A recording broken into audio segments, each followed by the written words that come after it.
언제 어디서나 당신의 아침을 함께합니다. 이슈의 중심, 신동호의 시선 집중.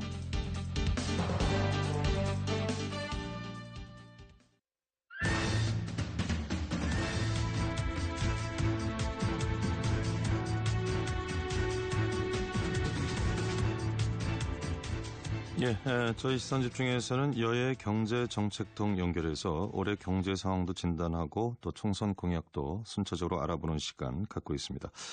어제 이 시간에는 새누리당의 김종석 여의도 연구원장 만나봤고요. 오늘은 더불어민주당의 대표적인 경제 정책통이죠.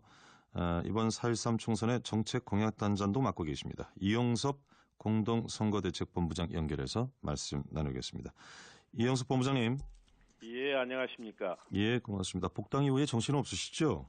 예, 좀 바쁩니다. 예, 어제 우리 금융시장이 상당히 출렁했습니다. 주식이 굉장히 큰 낙폭 보였었는데요. 여기 개성공단 악재도 있고 글로벌 악재 포함해서 복합 악재 때문에 상당히 어렵습니다.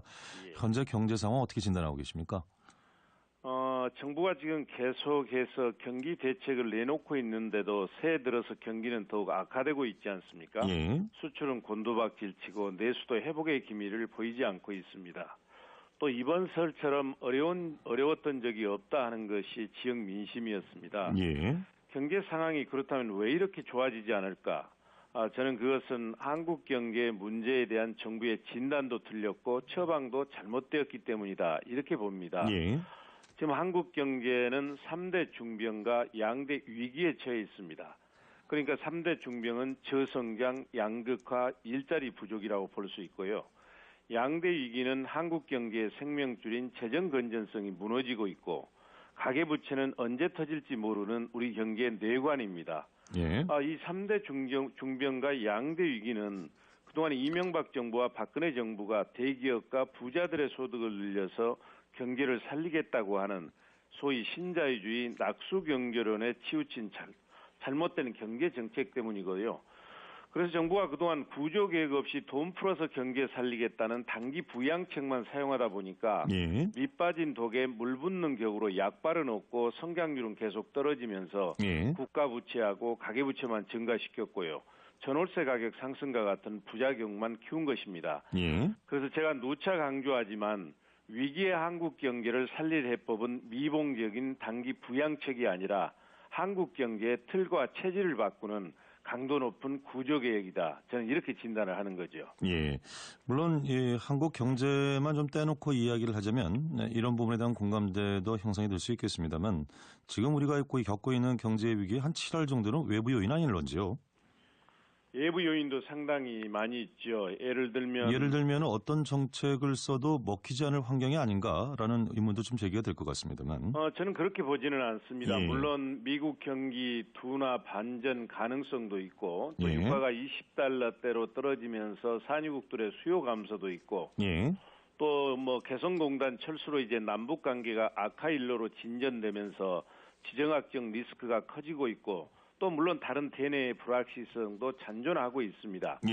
이런 상황 속에서 박근혜 정부가 계속 잘못된 경제 정책을 내놓고 있기 때문에 경제가 더욱 침체 속으로 들어가는 것이죠. 예를 들면 얼마 전에 유일호 경제팀이 총선을 의식해서 1분기에 21조 원을 추가로 시장에 푼다고 했지 않습니까? 또 승용차 개별 소비세 감면도 6개월 연장하고 공기업의 1분기 투자도 5조 원 늘리겠다. 이게 다 임시 방편의 경기 대책이거든요.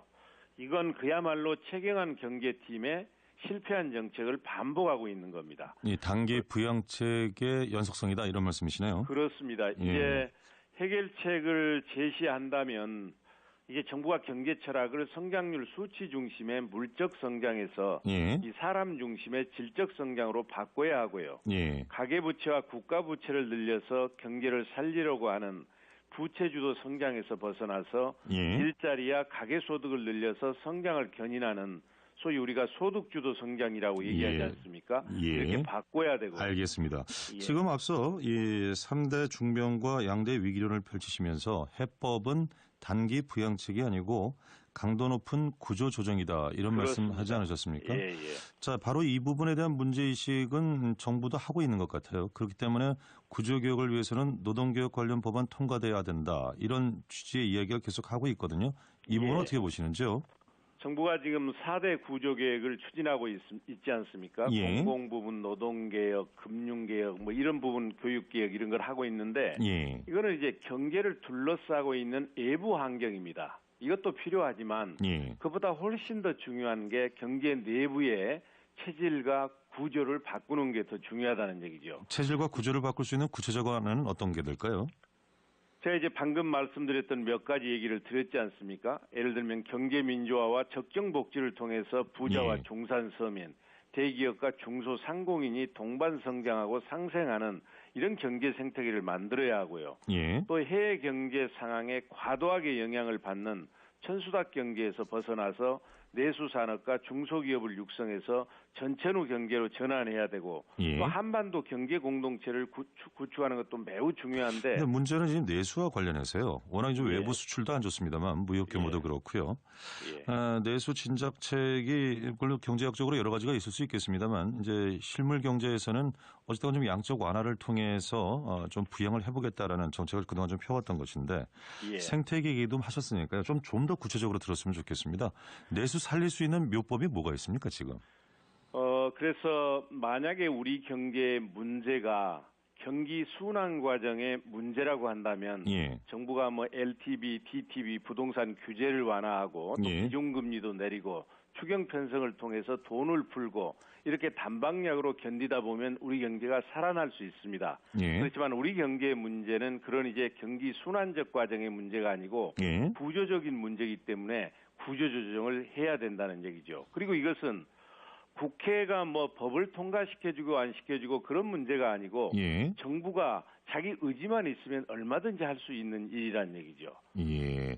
어찌됐건 좀 구조 조정을 해야 내수가 산다는 말씀 아닙니까? 그렇습니다. 예, 구조 조정이라는 것이 기업에게만 맡길 수도 없고 정부에게만 맡길 수도 없는 부분일 것 같습니다만.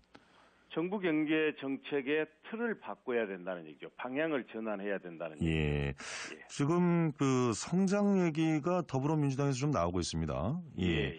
어떻습니까? 이것이 총선을 앞두고 이제 공약 정책과 관련된 얘기가 되겠습니다만 그동안 이제 분배 쪽에 방점을 뒀던 것이 성장 쪽으로 좀 이동했다 이렇게 볼 수 있을까요? 그러니까 뭐 더불어민주당은 예. 뭐 성장보다도 분배를 중시한다 하는 그것은 잘못된 얘기입니다. 그거는 상대방에서 부각시킨 것이고요.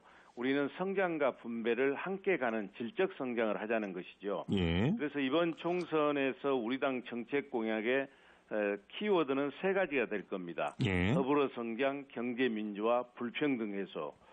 이 더불어 성장론은 김종인 비상대책위원장이 얘기하는 포용적 성장, 경제 민주화, 예.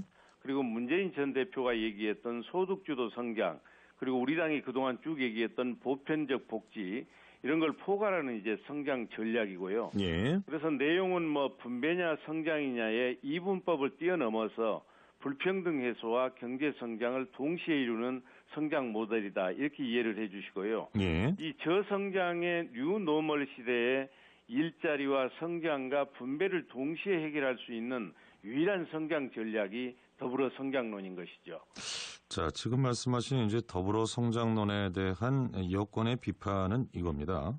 이것이 결국은 기업 부담을 늘리는 쪽으로 방향성이 맞춰져 있다. 그래서 뭔가 좀 규제 이런 쪽으로 가고 있기 때문에 이게 성장론이라고 볼 수 있기보다는 뭔가 기업 규제론에 가깝다. 이런 비판이 있는데요. 이 부분에 대한 반론을 들을 수 있을까요? 그것은 아주 잘못된 견해입니다. 예. 더불어 성장론에 대한 이해 부족입니다. 이 더불어 성장은 세계적 추세입니다. 지난해 캐나다 총선에서 트리도가 이끄는 자유당이 압승을 했고 지금 미국에서 불고 있는 샌더스 돌풍도 불평등 해결을 위해서 진정한 변화를 요구하는 국민들의 표심이 반영된 것입니다. 그래서 샌더스 돌풍이 미국 사회에서 갖는 변화의 의미를 한국 사회에서도 실현시키는 것이 더불어 성장론이고요. 예. 또 우리는 이제 어렸을 때 공부를 잘못해가지고 복지는 소비다 이렇게 생각을 하는데요. 일할 수 있는 분들에게는 일자리를 드리고 일할 수 없는 분들에게는 복지를 드려야 되는데 그때의 복지는 양극화 해결 정책이고 일자리 정책이고 성장 정책인 겁니다. 예, 알겠습니다. 예. 전 세계적으로 경제 위기에 놓여 있습니다. 미국을 제외한 거의 모든 국가라고 해도 과언이 아닐 것 싶은데 예, 아마 이 부분은 본부장께서도 동의를 하실 거라고 보고요. 그렇습니다. 예. 자, 이런 부분에 있어서 어떤 그 특별한 해법 하나가 또는 몇 가지가 단숨에 우리 경제 기조를 좋은 쪽으로 바꿔놓을 수 있겠는가? 이것이 결국은 총선을 앞둔 어떤 선언적인 정치 공세 아닌가? 이런 시각도 있을 것 같습니다만. 이게 정치 공세라고 한다면 선거 때 이제 주장이 나와야 되는데 예. 제가 지금 얘기하고 있는 것은 저는 몇 년째 일관되게 주장을 하고 있습니다. 예. 제 주장이 받아들여졌다면 한국 경제는 많이 바뀌었을 겁니다. 그러니까 이렇게 생각을 하셔야 됩니다. 어떤 사람이 심장병이나 뇌질환이 있다. 그렇다면 기본적으로 심장병이나 뇌질환을 고칠 수 있는 근본적인 처방이 강구돼야 되는데 우리는 계속 보약을 먹인다든지 캠퍼 주사를 놓는다든지 이렇게 해가지고 연명을 하다 보니까 치료는 되지 않고 병만 악화시킨다는 얘기죠. 미봉책이었다. 예, 그래서 대수술을 해야 됩니다. 생각해 보십시오. 중국 같은 데는 인구가 13억 7천만 명이고 1인당 GDP가 8,000불밖에 되지 않습니다. 그런 나라에서도 지금 구조개혁을 강하게 추진하고 있는데 1인당 소득이 3만 불에 가깝고 그 어느 나라보다도 구조조정이 필요한 대한민국에서 구조개혁은 하지 않고 단방향만 쓰고 있다고 하는 것은 문제를 이연시키는 알겠습니다. 것이 본질적인 해결책이 아닌 것이죠. 예, 노동개혁 관련 법안도 그런 구조개혁의 한 방편이다라는 것은 아까 공감을 하셨던 것 같은데 맞습니까? 알겠습니다. 예, 오늘 말씀 여기까지 듣겠습니다. 고맙습니다. 예, 감사합니다. 예, 지금까지 이영섭 더불어민주당 공동선거대책본부장이었습니다.